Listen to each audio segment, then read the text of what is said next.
Good morning, afternoon, or evening, depending on what time you're watching this. My name's Connor from 905 Review. Today we're on episode 7 of our series Give This a Spin, where I recommend you guys some of my favorite albums. Today with the debut from British rockers Arctic Monkeys. Now, Arctic Monkeys were one of the first bands to make it big globally through the internet. Before Whatever People Say I Am, That's What I'm Not, released in 2006, they were already quite the popular band thanks to fan-created MySpace pages where fans would share songs released through the internet. This led the album to becoming the fastest selling in British history. So with that brief introduction out of the way, let's see what all the hype is about, starting with the opening track, The View from the Afternoon.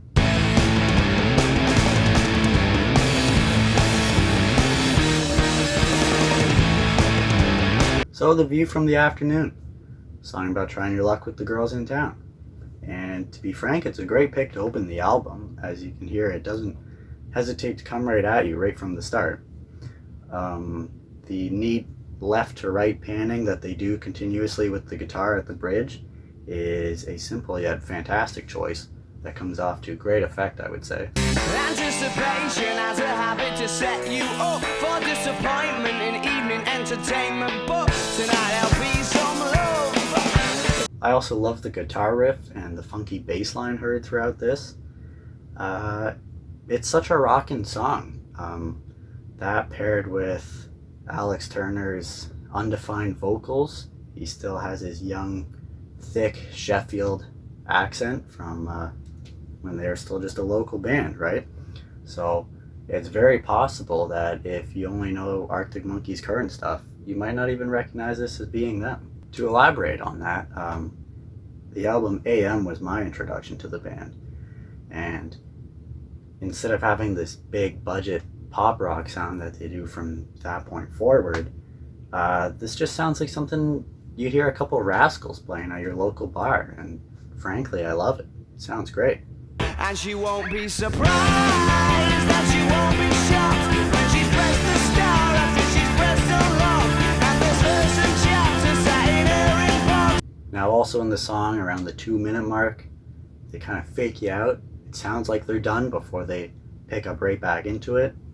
Now, they're not the first band to do this kind of thing, but it is a choice that they would frequent between this and their follow-up album, Favorite Worst Nightmare. We then get to I Bet You Look Good on the Dance Floor, the first single from the album. And it's a fitting choice as it's a fun, upbeat song about, well, just what the title implies. I bet that you look good on the dance floor. I don't know if you're looking for romance, or I don't know what you're looking for. I said I bet that you look good. The drum work on this thing is really impressive to me, and the raunchy, scratchy guitar sound is such a nice touch to it.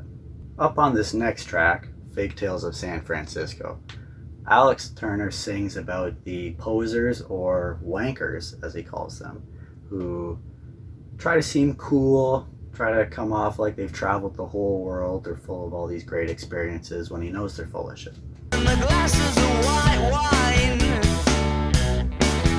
all the weekend rock stars are in the toilets practicing their line. He mentions this in such great lines as, "You're not from New York City, you're from Rotherham." And You're not from New York City, I'm from Rotherham, so get off the bandwagon. the band shows their displeasure with these wankers as the chorus is just them all chanting, "I don't want to hear you, kick me out," as they minimalize the sound of all the other instruments so as to really focus on it. So as you can tell, it's a pretty funky sounding song, but about midway through, the band almost showing their passion for hating these posers, I guess you could say. They really kick things up a notch, and it gets a little faster, a little more intense. He talks to San Francisco, he's from a hunter's bar. I don't quite know the distance, but I'm sure I asked far. Following this is the groovy Dancing Shoes. It's got such a fun rhythm to it. It makes me think of like a modern, harder take on swing music. You to say the first word, so you're waiting and waiting, and the to me, the song comes across as pretty motivating. It seems like Alex Turner is saying, if you're going out for a night on the town dancing, don't just be eyeballing someone, waiting for them to make a move. Just like, get out there and shoot your shot. So go and mention your name.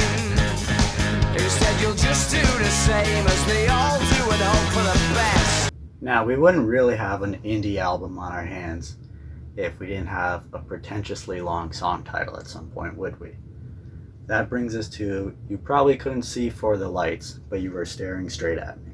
Alex Turner says this is a song about a time he went to a concert in which he really fancied the singer and felt like they were making direct eye contact plenty times throughout the show. Later thinking back and realizing that he was probably just another face in the crowd to her, though. Everybody's trying to crack the jokes and that to make you smile. Those that claim that they're not showing up. It actually is a pretty sweet song lyrically, but man, Matt Helders is such a hidden gem on here. The drum rhythm that he keeps up and the pace at which he does it is incredible, yet it sounds like it's taking him no effort whatsoever. This leads us to the closing track of the first side, Still Take You Home. Still Take You Home is, to me, one of the absolute best tracks on this album. It goes so much harder than I would say any other one on it. And it's about what else but trying to score girls. So what do you know? That you don't know nothing new. Yeah, but I still take you home. And yeah, I still take you home. Alex Turner really is a charmer on this, isn't he? So, maybe not exactly about trying to score girls, more so as taking anything you can get. But it is still a great song. And for as hard as it is, it also breaks down into this funky little groovy bit to conclude. And to me, it's just top tier. There's maybe only one song in this that can really contend with it, which we'll get to.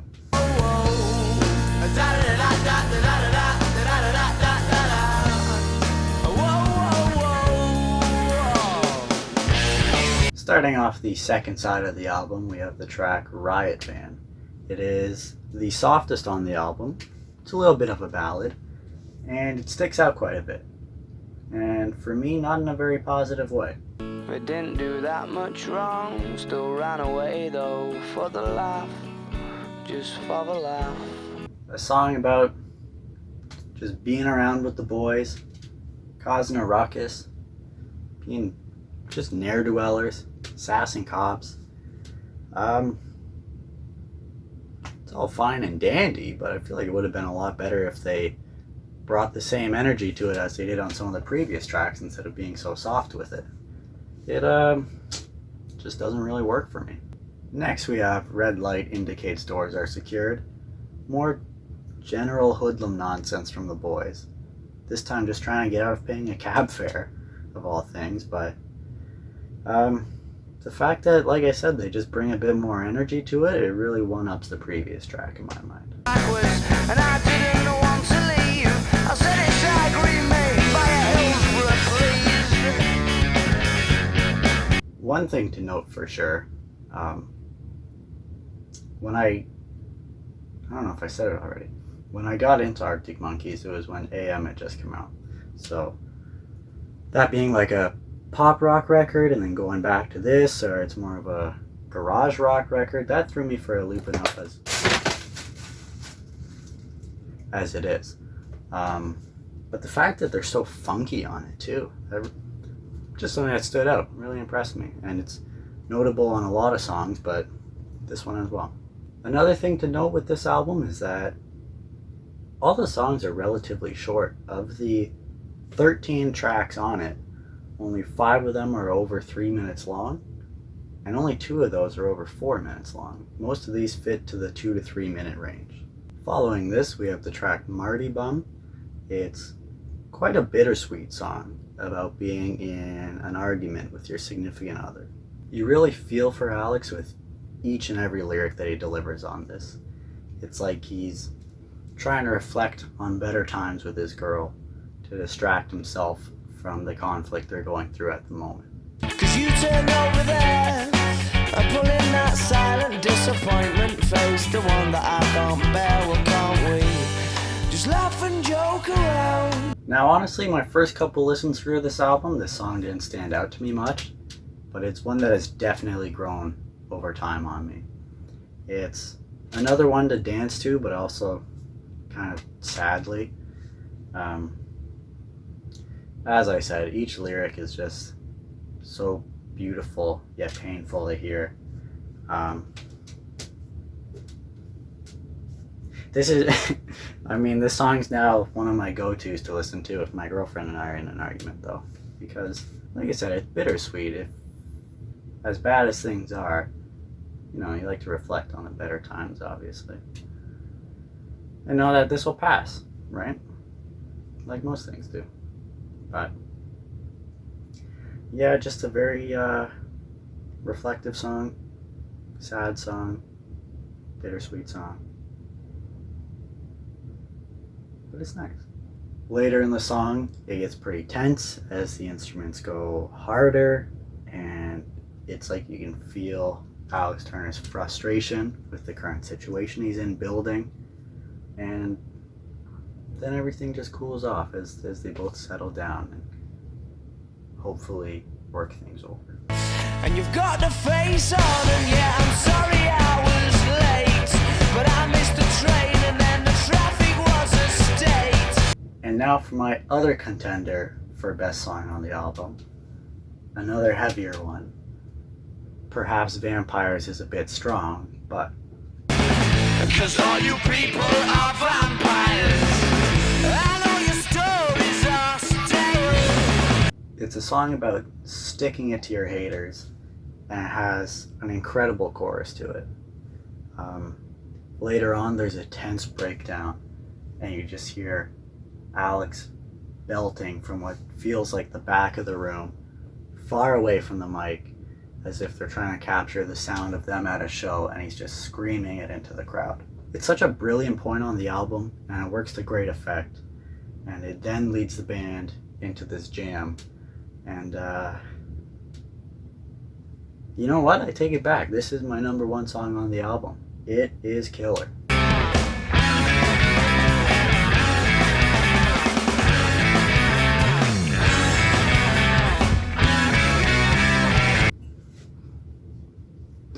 Really not a good idea to rock out so hard when all I've had today is coffee. Following this, we have the track When the Sun Goes Down. Another grittier song from the boys. It's apparently inspired by prostitution that was going on late at night outside of the recording studio. I'm sorry, love, I'll have to turn you down. Oh, we must be up to summer. What are the chances? Sure, it's more than likely. Man, just listen to the beautifully scratchy sound on the guitar they get in this. That coupled with how great the simple drum rhythm is. Well, you know, that's simple.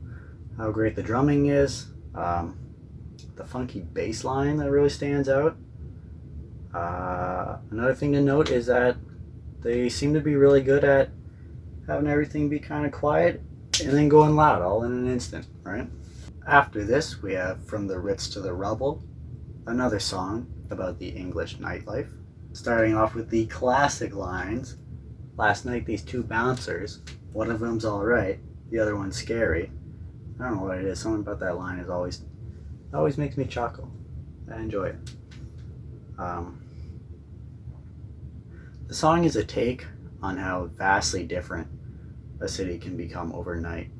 You look at how peaceful and beautiful it might be in the daytime, and then suddenly once it's nighttime and all the bars and clubs and casinos are open and all the hoodlums that come out at night, you know? Everything's always more dangerous and sketchy. This town's a different town today. So this town's a different town to what it was last night. You couldn't have done that on a Sunday. Or it's even how the nightlife brings out changes. What the hell? It's even how the nightlife brings out changes in people. you might act differently based on the surroundings, right? It's another song with a great bass line to it. Really like the job they did on the bass guitar. It stands out at a lot of good times. I said 1,000 million things that I could never say this morning. We got too deep, but how deep is too deep? The final track, A Certain Romance, starts off with some furious drums to get things going, leading to the band to go in a brief jam until a somber guitar melody is heard, later joined by a nice bass line.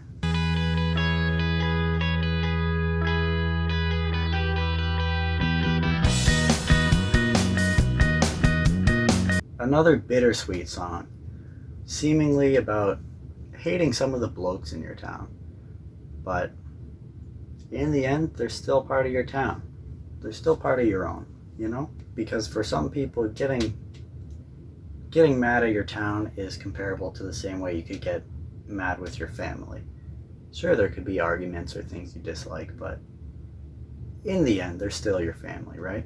I've known him for a long, long time, and it might overstep the line, but you just cannot get angry in the same way. Whatever people say I am, that's what I'm not. It was such a promising album that it sold nearly 364,000 copies in its first week alone, becoming the fastest selling debut album in British history, and has since gone 6 times platinum in the UK. No way. Really? Not even gold? 6 times platinum? Holy shit. It has received numerous accolades, including being named to the top 500 albums all time from both Rolling Stone and NME, as well as multiple publishers calling it the best album of 2006. This album is available on all major formats, with tons of issues of it on CD. The only significant aesthetic one to look for is a 2018 vinyl print on gray with black smoke. As I stated earlier, AM was my first introduction to the band. It wasn't until a couple years after that I discovered this album, but this is my favorite work of the groups. They're just simple guys. They hadn't reached their arguably larger than life image they have now, with AM being something that you'd see posted on pretty much any alternative person's Tumblr account. They were just the boys, you know, playing in your local shitty bar downtown. Back when Alex Turner still had his thick Sheffield accent where you barely hear any enunciation between syllables for some words. It's got such a charm to it. Singing songs about the English nightlife, scoring whatever girls you can, pissing off cops just for the sake of it. Just young adult foolishness. Even from the very first second on the album, it sounds so much more garage rock than the sound they've become accustomed to lately. And despite that, there's still some danceable tunes on here, like I Bet You Look Good on the Dance Floor and Dancing Shoes. The album is also littered with great drumming performances, a sign of how great Matt Helders would go on to be, and a reason that he's one of my favorite currently active drummers. They also come up with plenty of pleasant guitar riffs throughout the thing. Now, one thing you could knock the album for is that the songs all follow the same formula, from what I recall. Just kind of like a verse, chorus, get a bit louder and jam type thing, or solo. But I don't know, that's not a very big issue to me. But if you're picky, it might be, just saying. With that being said, we're going to stamp the Lads' debut with an A- rating. The songs are short and sweet, the drumming throughout is fantastic, the accent is so neat to hear for an album that reached this big a scale globally, how popular it is. The lyrics are charming, they're nice, they're impressive. It doesn't try to be larger than life. A lot of it's just nights out with the boys, you know? They don't try to be too deep on this or anything. It's just songs about everyday life kind of stuff.